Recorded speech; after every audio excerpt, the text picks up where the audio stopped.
ये जो land for job scam है, जिसके सारे कागजात जनता दल यू के राष्ट्रीय अध्यक्ष श्री ललन सिंह जी ने सीबीआई को उपलब्ध कराए थे। जिस समय ललन जी हम लोग के साथ थे, उस समय उन्होंने ही डॉक्टर मनमोहन सिंह को और ये सारे कागजात दिए थे और बताया था कि किस तरह से लालू यादव रेल मंत्री रहते हुए लोगों को नौकरी दी और नौकरी के बदले में ज़मीन लिखवा लिया।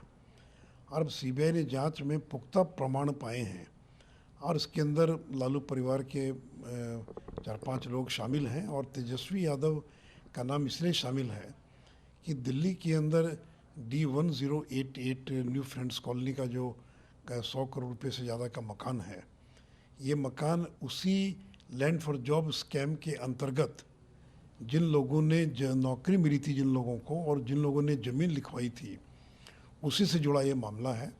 और इसलिए न्यायिक प्रक्रिया के तहत पहले तो चार्जशीट फाइल हुई और चार्जशीट फाइल होने के बाद अब उन लोगों को समन किया गया है।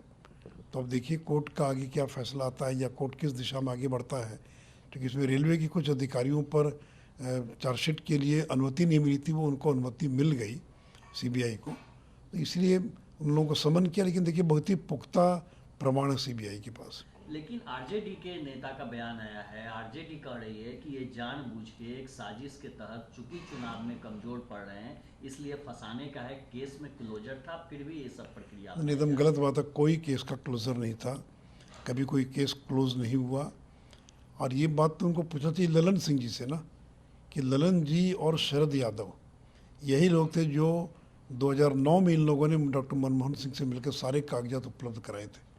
तो कागजात तो आपके सहयोगी दल के लोगों ने उपलब्ध कराए हैं और इतने पुख्ता प्रमाण है। ये तो इस बात का खंडन करें ना कि ये ज़मीन जो आज उनके परिवार के नाम है, ये ज़मीन के मालिक कैसे बन गए, इसके बारे में उनको बताना चाहिए। तो उसका जवाब तो देंगे नहीं। ये ललन चौधरी कौन है, ये हृदयानंद चौधरी कौन है, रेलवे के कर्मचारी जिन लोगों ने और ज़मीन लिख दिया, पटना शहर की कीमती ज़मीन जो है और राबड़ी देवी उनके परिवार के लोगों के नाम लिख दिया, तो केवल पॉलिटिकल बयान देने से नहीं ना होगा, आपको तो कोर्ट में इसका जवाब देना पड़ेगा।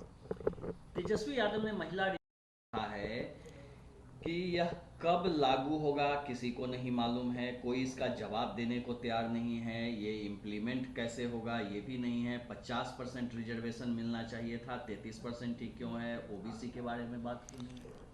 अगर तेजस्वी जी अमित शाह जी नड्डा जी का बयान अगर पढ़ लिए होते जो कल उन्होंने दिया है संसद के अंदर, कल या परसों, तो उनको मालूम हो जाता कि कब से ये लागू होगा।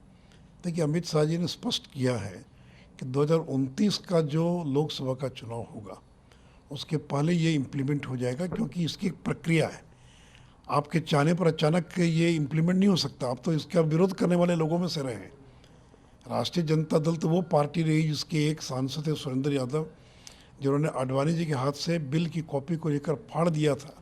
ये वो लोग रहे हैं जो महिला आरक्षण के घोर विरोधी रहे हैं, जो ओबीसी की बात करते हैं, लेकिन वास्तव में ये महिला आरक्षण नहीं चाहते थे। इन लोगों ने अपनी पूरी ताकत लगा दिया था मनमोहन सिंह के समय में कि ये बिल पारित न हो सके। जारी किया गया है, इसको लेकर के सुशील मोदी ने हमला बोला है और कहा है कि ललन सिंह ने इतना पुख्ता एविडेंस दे दिया है कि कोई नहीं बच पाएगा। सुशील मोदी अस्थायी रूप से इस बात को कहने वाले हैं संपत्ति कहाँ से आई, दिस दैट। उनको संतोष नहीं है इस बात पर, या उनको विश्वास नहीं है इस बात पर कि कोर्ट जो है में मामला चल रहा है, कोर्ट जो है सारा एविडेंस देखेगा, उसके बाद जो है निर्णय लेगा। तो वो जनता के बीच में इनका मकसद यही रहता है कि हम अपमानित करें, जलील करें। ये ठीक है कि ललन सिंह ने किया था, हमने भी किया था, लेकिन एक अतीत की बात हुई। अब बार बार ललन सिंह का नाम लेने से उनको लगता है कि नीतीश कुमार और ललन सिंह में डिफरेंस हो जाएगा। अरे भाई, ललन सिंह को उन्होंने अपने पार्टी का राष्ट्रीय अध्यक्ष बनाया है। अब ये गांव देहात में जो एक दूसरे से लड़ाने वाला जो ये होता है बचकाना हरकत, हम सुशील मोदी के इस बयान को उसी रूप में देखते हैं।